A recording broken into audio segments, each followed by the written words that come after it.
안녕하세요. 안녕하세요. 안녕하세요. 잘 지내셨습니까? 저도 잘 지냈습니다.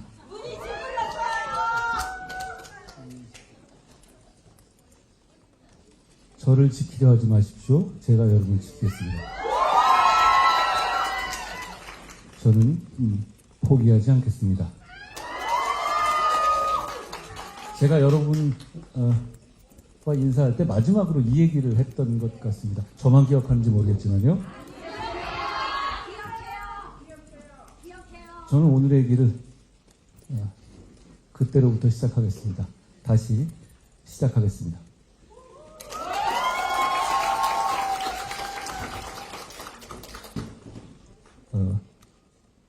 제가 바쁘게 살았더라고요.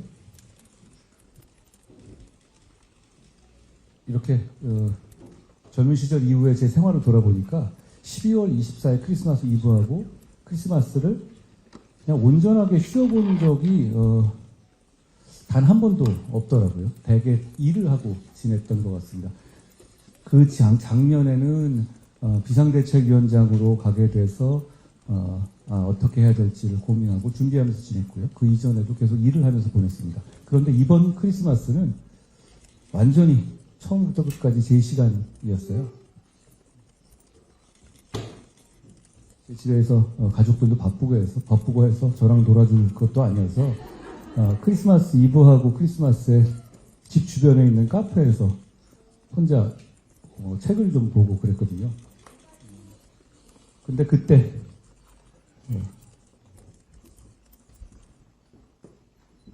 그 전까지, 그러니까 24일 이전까지는 12월 3일부터 12월 16일까지 얘기에 대해서 의식적으로 제가 생각을 안 했습니다. 머리를 좀 비워보려고 했거든요. 그런데 24일 날 혼자 이렇게 있는데 조금 있으면 제가 가지고 있었던 기억들이 금방 다 날아가 버리겠더라고요. 선후 관계도 조금씩 헷갈리기 시작하고, 예전엔 제가 안 그랬었는데 점점 기억도 희미해지는 것 같았어요. 좀 지나가다 보면 뜨거운 마음과 뜨거운 기분이라든가 그런 감상만 남고 팩트나 우리 모두가 알아야 될 기록 같은 것이 사라져버릴 것 같다는 생각이 들었습니다. 그래서 제가 24일하고 25일에 제가 카페에서 휴대폰으로 12월 3일부터 16일까지 있었던 일을 시간대별로 쭉 적어봤어요. 그게 바로 이 책의 출발점이었습니다. 제 책을 보시면 문장이 되게 단문이고 짧을 텐데요. 제가 원래 하드보일드 소설을 좋아해요. 단문을 좋아하는데 그것도 그거지만 휴대폰으로 문장을 쓰면 문장이 짧아집니다. 손 아프잖아요. 그래서 그게 제 문체의 사실 비밀이고요. 저는 이 말씀을 드리고 싶습니다. 여러분의 겨울은 어떠셨습니까?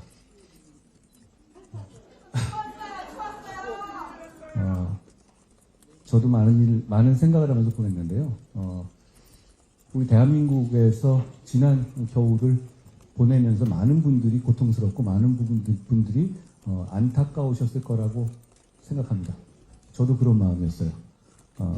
그 점에 대해서 대단히 죄송스럽게 생각한다는 말씀을 먼저 드리고 싶어요. 진심입니다. 이런 일이 일어나면 안 되는 거였습니다. 그리고 기왕 이렇게 이런 일이 일어난 상황에서는 지금 어떻게 해야 좋은 미래로 갈 수 있을지를 궁리하고 그 길을 찾아서 용기 있게 결단하고 헌신하고 나아가야 할 때라고 생각합니다. 제가 여러분과 함께 그 일을 하고 싶습니다.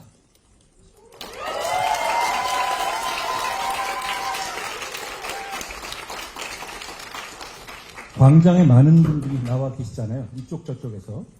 그리고 그 광장에 나오는 인파들을 불편해 하시는 시민들도 많이 계시죠. 지금 이런 에너지가 나오는 건 우리 모두가 위험을 느끼고 불안해하기 때문이라고 생각합니다.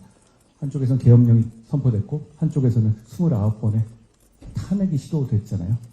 이런 시기가 없었습니다. 점점 마른 잔인의 집이 있고 쓸 수 있는 무기는 다 쓰는 이런 상황까지 됐죠. 그리고 이대로 가다가는 정말 위험한 사람에 의해서 정말 위험한 정권이 들어설 수 있다는 불안감이 많은 사람들을 관통하고 있다고 생각합니다. 그게 저는 지금 이 광장과 우리 많은 국민들의 마음을 뒤덮고 있는 문제라고 생각합니다. 그 점에서 사실 우리는 이제 공통점을 찾는 작업을 할 때가 되지 않았나 생각합니다. 좋은 나라 만들고 위험한 나라가 되는 것으로부터 우리 스스로를, 우리 모두가 우리 미래를 구하는 것을 생각할 때가 됐다고 봅니다.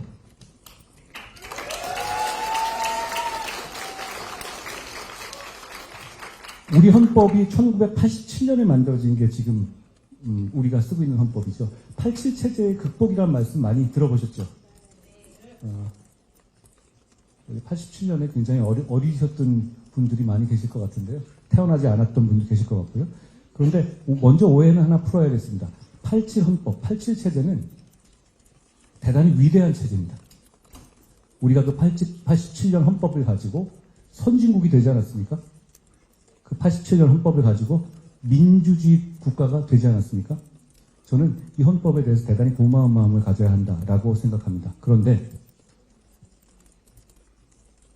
그 87 헌법은 정치 주체가 어느 정도 절제하는, 할 수 있지만 안 해야 되는 선을 지키는 절제의 정신을 전제 조건으로 하고 있어요. 여러분 생각해 보십시오. 민주당 이재명 측에서 하고 있는 29번의 탄핵, 그게 어차피 헌법에 없었습니까? 있었던 겁니다. 대통령이 한 비상계엄, 헌법에 없었습니까? 있었던 겁니다. 그렇지만 수십 년 동안 헌법에 있었지만 감히 그것까지는 안 하는 절제 정신이 서로 지켜온 암묵적인 룰이었고 그게 깨진 겁니다. 정말 위험한 세상이 되고 있는 거예요.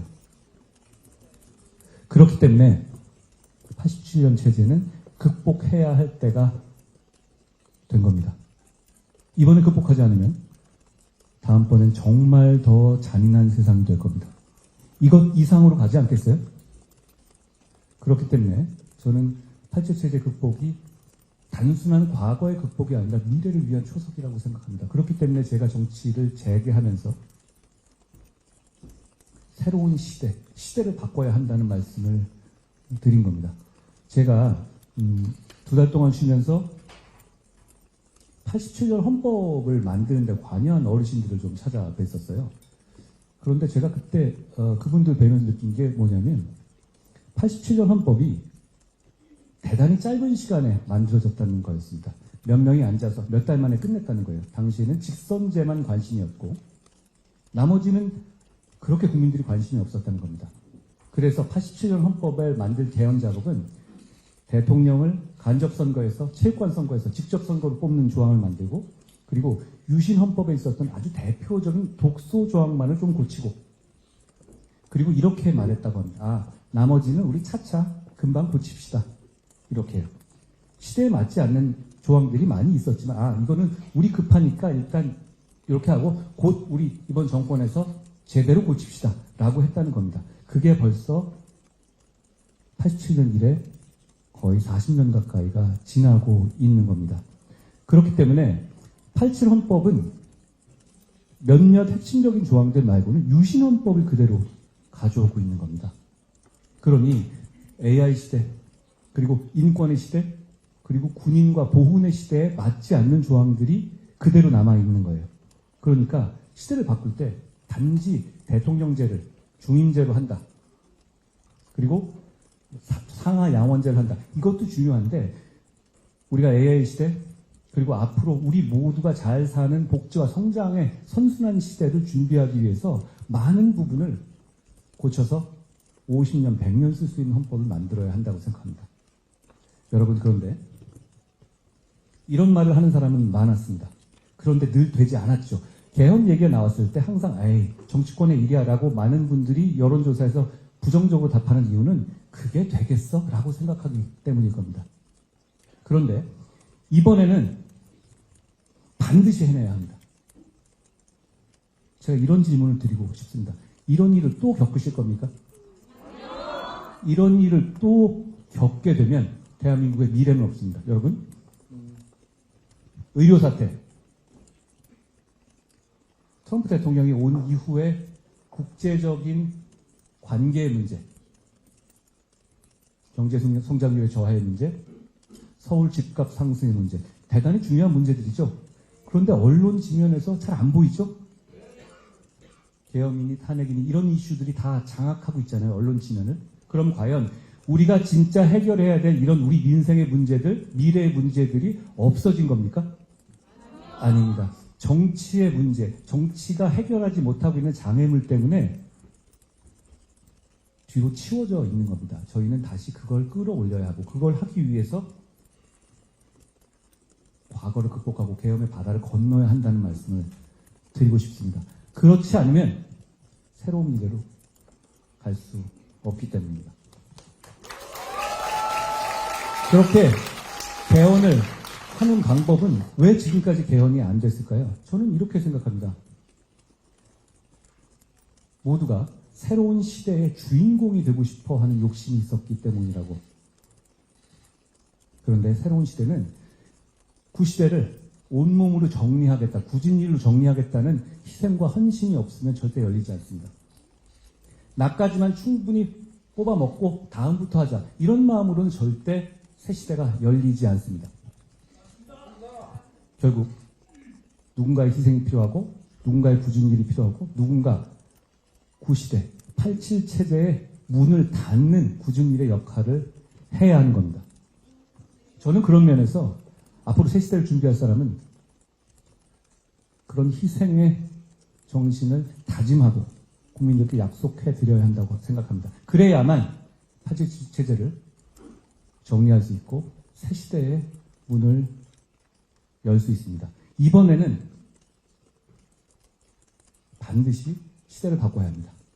선수 교체만 가지고는, 선수만 교체해가지고는 우리는 더 잔인해지고 더 표독스러워질 겁니다. 그리고 그 과정에서 우리의 진짜 중요한 문제들은 모두 숨겨지게 될 것이고 우리는 역사의 뒤안길로 뒤처지게 될 겁니다.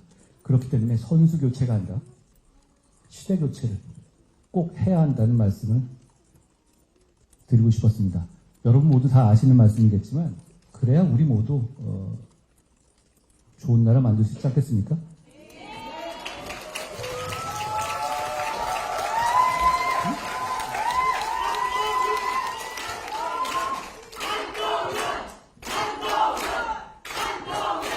절제 시대에 지금 굉장히 흐름이 혼탁하고 그러잖아요. 그러면서 가짜뉴스들이 난무하고 별별 왜곡된 공격들이 양 진영에서 난무하고 있습니다. 그런 부분에서 이제는 저는 그동안에는 저에 대해서 공격이 오거나 그랬을 때 웬만하면 그냥 넘어가지 하는 식으로 넘겼었거든요. 이제는 저는 그러지 않으려 합니다. 왜냐하면 잘못된 정보가 팩트를 대신하는 지금의 상황을 개선해야 한다고 생각합니다. 예를 들어서 저는 이런 얘기가 도는지도 솔직히 잘 몰랐었는데 제가 친중 정치인이다 이런 얘기를 하더라고요. 저는 그거를 본 분들이 내가 그동안에 해온 일이 있는데 라고 설마했어요. 그런데 이거를 그냥 팩트 대신에 믿고 있는 분들도 많이 계시더라고요. 여러분, 제가 이것만 말씀드리죠. 적국에만 해당되는 간첩법 조항, 외국, 그러니까 중국까지 포함하는 거죠. 그 조항을 바꿔야 한다고 제일 처음 얘기하고 끝까지 밀어붙인 게 누굽니까?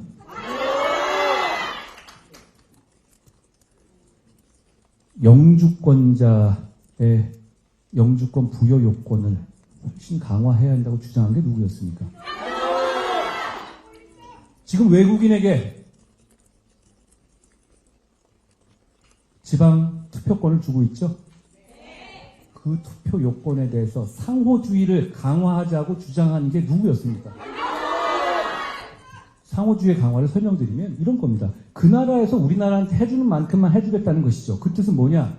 지금 현재 한 90% 정도의 외국인 투표는 중국인들입니다. 전 중국인들 비하하자는 취지가 아니에요. 실제로 많이 와 계시니까요. 그렇지만 중국에서는 대한민국이 중국에서 살고 대한민국 국민으로서 중국에 살고 계신 분들에게 투표권을 부여하고 있지 않습니다. 그러면 부여하면 안 되는 겁니다. 그러지 말자는 주장을 누가 강력하고 일관성 있게 해왔습니까? 부동산 토지 소유를 하는 경우에 영주권을 주는 경우가 있어요. 그 상한을 높인 게 누구였습니까? 불법 체류를 엄정하게 단속해서 지금까지 역대 최고로 법무장관 당시에 불법 체류를 단속했던 게 저 아니었습니까? 지금 그런데 진짜 친중하는 정치인들이 저보고 그냥 얘는 친중이래 이러고 있고 많은 사람들이 그걸 믿고 있어요. 이렇게 되면 정치가 혼탁해지고 민주주의가 제대로 돌아가지가 않습니다. 저는 이제부터 앞으로 이런 식의 말도 안 되는 주장들에 대해서 하나하나 반박하겠습니다. 저한테 궁금한 물어보라고 하십시오. 제가 답하겠습니다.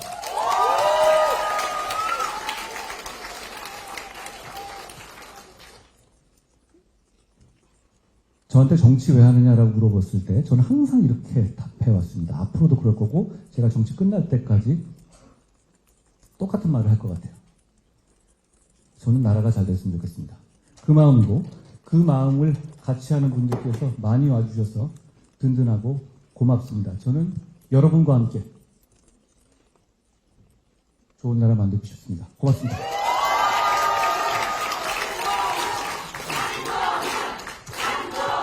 네. 여러분,